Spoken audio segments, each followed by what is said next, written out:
हम भारत के लोग, नमस्कार दोस्तों। आज 26 नवंबर है, यानी संविधान दिवस। यह वह दिन है जब 1949 में हमने संविधान को अपनाया था। यह हमारी सरकार, हमारे हक और हमारी जिम्मेदारियों का सबसे बड़ा नियम है।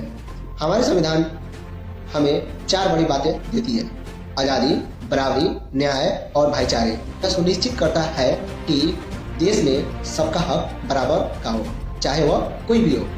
इस महान किताब को बनाने में डॉक्टर भीमराव अंबेडकर और उनकी टीम, उन्होंने दिन रात मेहनत करके इसे तैयार किया ताकि हम सब सुरक्षित और आगे बढ़ सके।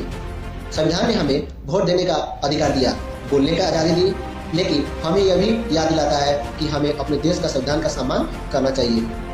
तो आइए इस संविधान दिवस के अवसर पर हम एक मजबूत, एकजुट, नियम मानने वाले भारत बनाएंगे। जय हिंद, जय संविधान।